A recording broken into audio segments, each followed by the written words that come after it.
सासू माँ की नई सहेली। प्रिया किचन में चाय बना रही होती है और सुमन ड्राइंग रूम में बैठकर मजे से टीवी देख रही होती है। तभी दरवाजे की घंटी बजती है। प्रिया, जरा देखना तो कौन आया है। देखती हूँ मम्मी जी। प्रिया दरवाजा खोलती है तो सामने पड़ोस वाली विमला आंटी खड़ी होती है। नमस्ते आंटी जी, कैसी हैं आप? मैं तो बिल्कुल ठीक हूँ बेटा, पर तेरी सास को क्या हुआ है? आजकल कहीं दिखती ही नहीं है। जब देखो तब टीवी के आगे जमी रहती है। अंदर तो आइए आंटी। अरे ओ दीपक की अम्मा, कहाँ हो? अरे विमला, आओ आओ, क्या बात है, बड़े दिन बाद याद आई तुम्हें मेरी। मैं तो हमेशा ही तुम्हें याद करती हूँ, पर तुम ही गायब रहती हो और आजकल तो बाहर भी नहीं आती जाती। तबीयत तो ठीक है ना तुम्हारी? अरे तबीयत को क्या होना है, इस उम्र में तो कुछ ना कुछ लगा ही रहता है। मेरी छोड़ो, तुम ये बताओ कि क्या चल रहा है गली मोहल्ले में। तुम गली मोहल्ले की छोड़ो, चल तो तुम्हारे पड़ोस में रहा है। तुम्हारी नई सहेली आई है। मेरी कौन सी नई सहेली? मैं तो यहाँ बस तुमसे बातचीत कर लेती हूँ या फिर बाजू वाली शर्मा की बहू से दो चार बातें कर लेती हूँ। इसीलिए तो कहा कि तेरी नई सहेली आई है। अब कोई पड़ोस में आया है तो बात तो होनी ही है। कम से कम इसी बहाने हमारा भी एक ग्रुप बन जाएगा। फिर सब मिलकर अपनी बहुओं की शिकायतें किया करेंगे। दोनों हंसने लगते हैं। तभी प्रिया चाय लेकर आती है और सामने टेबल पर रख देती है। दोनों चाय पीती हैं और बातें करते हैं। चलो मैं चलती हूँ, अब कल मिलते हैं। राम राम। अगले दिन प्रिया किचन में कुछ काम कर रही होती है और सुमन आराम से सोफे पर बैठकर मटर छिल रही होती है। तभी डोरबेल बजती है। प्रिया दरवाजा खोलती है तो सामने उनकी नई पड़ोसन खड़ी होती है। जी, आप कौन? मैंने पहचाना नहीं। नमस्ते बेटा, मैं शारदा, आपके बगल वाले घर में अभी 2-4 दिन पहले ही शिफ्ट हुए हैं। ओह अच्छा अच्छा अच्छा, नमस्ते आंटी, अंदर आइए ना आप। देखिए तो मम्मी जी, आज कौन आया है। इतना कहकर प्रिया किचन में चाय बनाने चली जाती है।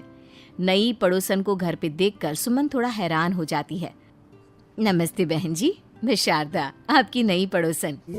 अच्छा अच्छा, आप हैं हमारी नई पड़ोसन। आइए आइए, और बताइए कैसी हैं आप? जी बिल्कुल ठीक हूँ। वो दरअसल घर पर छोटी सी पूजा रखवाई थी, बस उसी का प्रसाद देने चली आई। सोचा इसी बहाने नए पड़ोसियों से भी मुलाकात हो जाएगी। ये तो बहुत अच्छा सोचा आपने। सुमन प्रिया को आवाज लगाती है। अरे ओ बहू, जरा चाय पानी का तो आके पूछ लो। ये आजकल की बहुएं भी ना, जब तक बोलो नहीं तब तक कुछ नहीं करेंगी। आई मम्मी जी। प्रिया चाय लेकर आती है। दोनों बैठकर चाय पीती हैं और खूब सारी बातें करती हैं। अच्छा बहन जी, अब मैं चलती हूँ, फिर मिलते हैं। अब तो आना जाना लगा ही रहेगा। शारदा के जाने के बाद प्रिया किचन से बाहर आती है।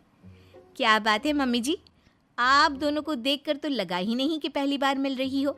आप दोनों तो बिल्कुल बिछड़ी हुई सहेलियों की तरह बातें कर रही थी। अरे जब दो औरतें मिल जाती है ना, तो बातें अपने आप ही निकल आती है। अब तू अपने काम पर ध्यान दे, बातों पे नहीं। ऐसे ही कुछ दिन बीत जाते हैं। अब सुमन और शारदा अच्छी सहेलियां बन गई होती हैं। दोनों एक साथ मंदिर जाती, मार्केट जाती और कभी कभी तो विमला भी इनके साथ मिलकर खूब हंसी ठिठोली करती। एक शाम तीनों बैठकर सुमन के घर पर चाय पी रही होती हैं कि तभी बहुत तेज बारिश शुरू हो जाती है। सुमन जोर से प्रिया को आवाज लगाती है। प्रिया, ओ प्रिया, देख कितनी तेज बारिश हो रही है। जाके छत से सारे कपड़े ले आ, नहीं तो सब भीग जाएंगे। सुमन 2 बार आवाज लगाती है लेकिन प्रिया का कोई जवाब नहीं आता। शायद प्रिया कुछ काम कर रही है, इसीलिए कुछ जवाब नहीं दे रही। अरे काहे का काम, आराम फरमा रही होगी महारानी। तभी प्रिया बीमार हालत में अपने कमरे से बाहर निकलती है। हाँ मम्मी जी, क्या हुआ? मेरी तबीयत थोड़ी ठीक नहीं है ना, इसलिए आग लग गई। अरे सारे कपड़े भीग गए और तुझे सोने से फुर्सत नहीं है। सबके सामने सुमन के मुंह से ऐसी बातें सुनकर प्रिया उदास हो जाती है और छत से कपड़े उतारने चली जाती है। सुमन, ये क्या बात हुई? प्रिया ने बताया ना कि उसकी तबीयत ठीक नहीं, इसलिए उसकी आंख लग गई। तुम भी ना खामखा उसे सबके सामने सुना दिया। अरे आप नहीं जानती शारदा जी, कुछ बहुएं ना बहुत आलसी होती है, घर का एक काम नहीं करना चाहती। ऐसा नहीं है सुमन, तुम्हारी बहू तो बहुत प्यारी है, तुम्हारी सारी बात भी तो मानती है। हाँ सुमन, तुम प्रिया के बारे में ऐसा क्यों सोचती हो? मेरी भी दो बहुएं हैं, लेकिन मैं उन्हें अपनी बेटियों की तरह रखती हूँ। आखिर वो भी तो किसी की बेटियां ही है ना। और अगर तुम ऐसा ही व्यवहार करोगी तो एक दिन प्रिया भी तुम्हारे साथ ऐसा ही बर्ताव करेगी। शारदा और विमला की बातें सुनकर सुमन की तो बोलती बंद हो जाती है। वहीं प्रिया भी बाहर से सारी बातें सुन रही होती है। अरे मैं कोई उसकी दुश्मन थोड़ी ना हूँ, मैं भी उसकी माँ हूँ, लेकिन कभी कभी सास बनना पड़ता है, नहीं तो बहुएं हाथ से निकल जाती है। देखो सुमन, ये सब सोच का फर्क है। अगर तुम ये सोचोगी तो कभी प्रिया को अपनी बेटी नहीं बना पाओगी। इतना कहकर शारदा और विमला वहां से चली जाती हैं और सुमन अकेले बैठकर उनकी बातें सोचने लगती है।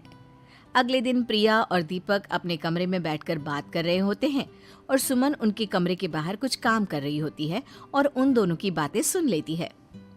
दीपक, तुम्हें पता है हमारे पड़ोस में जो शारदा आंटी है ना, बहुत अच्छी हैं।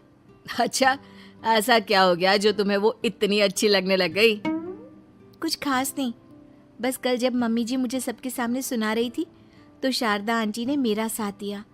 मैं तो सच में हैरान ही रह गई थी जब उन्होंने मम्मी जी को मुझसे ऐसा बर्ताव करने के लिए मना किया। अच्छा, फिर क्या हुआ? होना क्या था, शारदा आंटी तो मम्मी जी को समझा ही रही थी कि बहू को भी बेटी की तरह ही रखना चाहिए, लेकिन मम्मी जी तो मम्मी जी है ना, उन्हें तो मुझ में हमेशा कमी ही दिखती है। काश मुझे भी शारदा आंटी जैसी सास मिली होती जो मुझे भी अपनी बेटी जैसी समझती। सुमन ये सब सुनकर बहुत उदास हो जाती है और वहां से चली जाती है। प्रिया की बातें सुमन के कानों में बार बार गूंज रही थी। उसे बहुत शर्मिंदगी महसूस हो रही थी कि उसने प्रिया के साथ बहुत गलत किया है। अगले दिन सुमन शारदा और विमला को बुलाती है। क्या बात है सुमन, आज तूने ऐसे अचानक क्यों बुलाया? सब ठीक तो है ना? हाँ, सब ठीक है, तुम दोनों बैठो तो सही। तब तक दीपक और उसके पापा भी आ जाते हैं। प्रिया, तुम भी आ जाओ। क्या हुआ मम्मी जी, आपने बुलाया? हाँ प्रिया बेटा, मैं आज सबके सामने तुमसे माफी मांगना चाहती हूँ। मैंने आज तक तुम्हारे साथ बहुत बुरा व्यवहार किया है, लेकिन तुमने कभी भी मेरे साथ बुरा बर्ताव नहीं किया। मुझे अपनी गलती का एहसास हो गया है, हो सके तो मुझे माफ कर देना। प्रिया अपनी सास की बातें सुनकर हैरान हो जाती है। उसकी आंखों में आंसू आ जाते हैं। प्लीज मम्मी जी, आप मुझसे माफी मत मांगिए, मैं भी आपकी बेटी ही हूँ। वैसे एक थैंक यू तो मेरी नई सहेली को भी बनता है, जिसकी वजह से मुझे मेरी गलती का एहसास हुआ। शारदा बहन, आपका बहुत बहुत शुक्रिया जो आपने मेरी आंखें खोल दी। अरे क्या सुमन, तुम भी ना। तो फिर इसी बात पर चाय और पकोड़े हो जाए? हाँ, क्यों नहीं।